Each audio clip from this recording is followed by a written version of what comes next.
अब सरकार ने एक नया फार्मूला निकाला है, अब आंकड़े देना ही बंद कर दो। आपको याद होगा 2019 में पार्लियामेंट के चुनाव के पहले सबसे ज्यादा बेरोजगारी हमारे देश में 42% से ऊपर थी। सरकार ने आंकड़ा देना बंद कर दिया। इस बिजली को ये बेचना चाहते हैं अडानी को और अंबानी को। पूर्वांचल के लिए टाटा कंपनी ने बकायदा अपने इंजीनियर अपॉइंटमेंट कर लिए थे, सब तय कर लिया था ढांचा। अगर आपका आंदोलन नहीं हुआ होता तो पूर्वांचल चला गया होता टाटा के हाथ में। उत्तर प्रदेश विद्युत कर्मचारी संघर्ष समिति के अध्यक्ष शैलेंद्र दुबे जी हमारे साथ मौजूद हैं। और क्या नाराजगी है, किस वजह से ये जो सर अनशन चल रहा है, कार बहिष्कार चल रहा है, क्या वजह है? देखिए, बिजली कर्मचारियों की समस्याओं का वर्षों से कोई समाधान नहीं किया गया है। और जो ऊर्जा निगमों का शीर्ष प्रबंधन है, खास करके चेयरमैन, उनका रवैया बहुत ही दमनात्मक, तानाशाहीपूर्ण, हिटलरशाही वाला रवैया है। और केवल दमन की भाषा, बिना किसी आरोप के, बिना किसी बात के लोगों को टर्मिनेट करना, उनको डिसमिस करना, एक आतंक का वातावरण और भय का वातावरण उन्होंने बना दिया है। इससे ऊर्जा निगमों में कार्य का स्वस्थ वातावरण पूरी तरह से समाप्त हो गया है। बाकी बिजली कर्मचारियों की 15 मांगे हैं और यहाँ पर ठीक वातावरण बने, उसके लिए भी हमने यह मांग रखा है कि जब पावर कॉरपोरेशन बने थे तो एक नियमावली है, उसकी आर्टिकल ऑफ एसोसिएशन कहते हैं। वह नियमावली यह कहती है कि पावर कॉरपोरेशन के चेयरमैन, एमडी, डायरेक्टर, इनका चयन करने के लिए मुख्य सचिव की अध्यक्षता में एक कमेटी है, एक विज्ञापन निकाला जाए और वह कमेटी योग्य व्यक्ति का चयन करे, जिसके थ्रू ये लोग नहीं आए, यह केवल ट्रांसफ़र पोस्टिंग से आए हैं। जब राज्य बिजली बोर्ड का विघटन किया गया था और कॉरपोरेशन बनाए गए थे, तब इसी प्रकार से चयन होता था। तो यह एक मुख्य मांग है हमारी।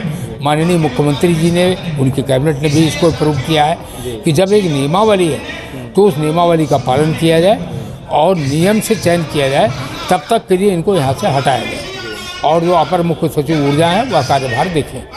दूसरी अन्य मांगे जो हमारी संवर्ग की हैं, पहले एक्ट में ये लिखा हुआ है कि राज्य बिजली बोर्ड टूटने के बाद बिजली कर्मियों की सेवा शर्तें, उनको मिल रही सुविधाएं किसी भी परिस्थिति में राज्य बिजली बोर्ड के दौरान मिल रही सुविधाओं से कमतर नहीं होंगी।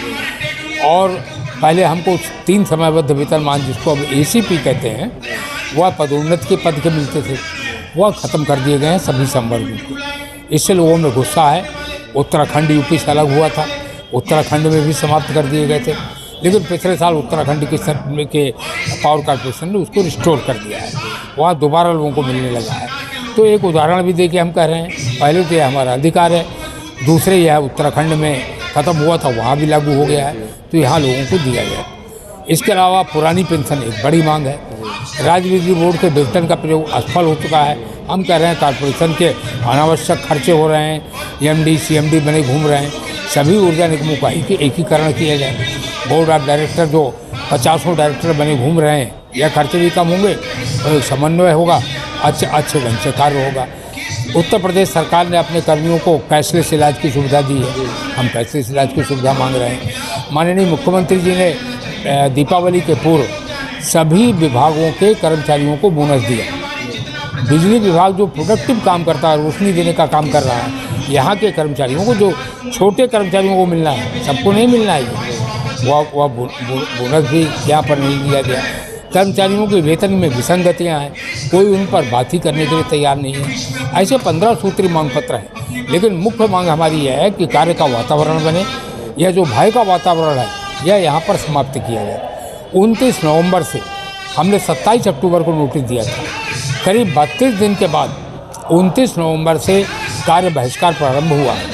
अभी कार्य बहिष्कार के प्रथम चरण में भी आम जनता को तकलीफ ना हो, इसलिए जो लोग बिजली घरों पर शिफ्ट में काम करते हैं, चाहे उत्पादन में हो, चाहे पारेषण में हो, चाहे 33 के भी सब स्टेशन में हो, ऐसे कर्मचारियों को हमने इससे अवमुक्त कर दिया है। वह काम कर रहे हैं, जिससे ग्रिड न फेल हो, जिससे बिजली व्यवस्था न प्रभावित हो, जिससे आम जनता को तकलीफ ना हो।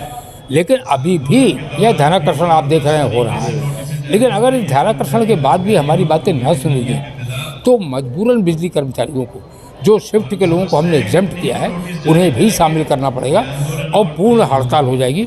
जिसकी जिम्मेदारी केवल प्रबंधन की होगी, यह बात मैं साफ करना चाहता हूँ। तो कब तक इंतज़ार करेंगे कि आपकी मांगें पूरी हों और कब तक आप पूर्ण जो अनशन है उसकी तैयारी करेंगे? देखिए, हमारे निगाह में जनता, आम उपभोक्ता जो है, जनता जो है, उसका बड़ा महत्व है।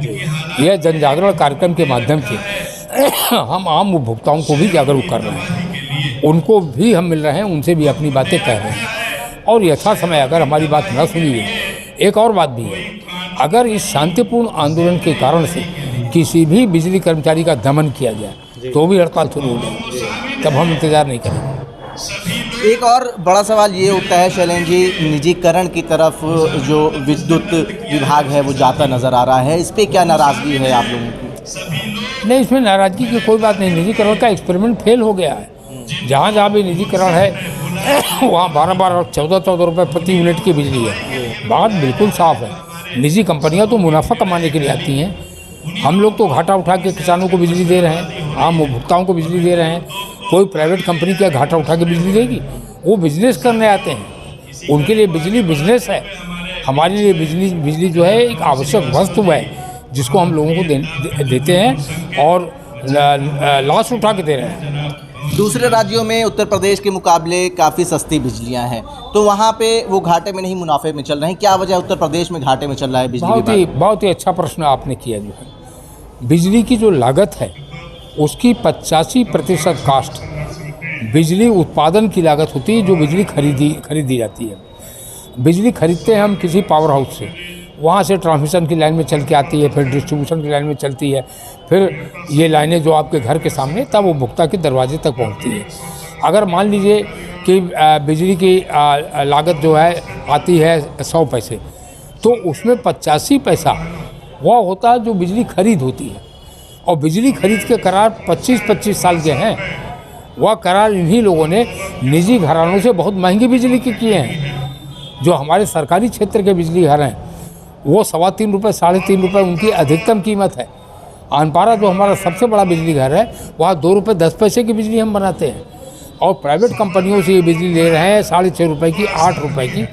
तो बिजली की कीमत तो उत्तर प्रदेश में इसलिए ज़्यादा है, इसके पीछे भी भ्रष्टाचार है। ये भी बात शैलेंद्र जी कही जा रही थी, कहीं ना कहीं कोयले की कमी देखी जा रही है उत्तर प्रदेश में। देखिए, कोयले की कोई कमी नहीं है। यह पिछले साल सरकार चाहती थी कि कोयले को इंपोर्ट किया जाए। कोयले के इंपोर्ट में भी बड़ा धंधा था, घोटाला था, क्योंकि जो कोयला भारत का खदानों में 2000 रुपये टन मिलता है, वह कोयला इंपोर्टेड कोयला 20,000-22,000 रुपये टन था। बाकी तो आप ये कह रहे हैं ये घोटाला हुआ है? बिल्कुल घोटाला था, बिल्कुल घोटाला था। अब आप नहीं सुनते होंगे ये बात। वो अब हो गए, पेमेंट हो गए, बड़े पैमाने पर अदानी को ऑर्डर किए गए और पेमेंट हो गए।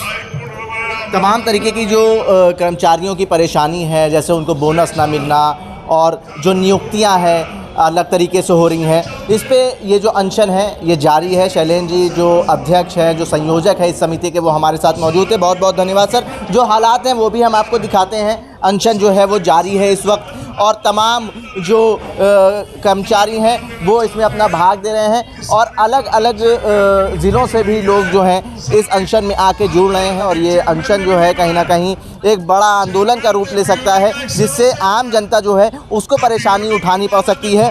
तो सचेत करा है यहाँ पे जो समिति के अध्यक्ष है शैलेंद्र दुबे जी, उन्होंने कहा है कि सरकार को जागना पड़ेगा इससे पहले कि जो जनता है उसको किसी प्रकार की परेशानी उठानी पड़े। जनसंदेश टाइम्स के लिए आकिब मिराज खान, लखनऊ।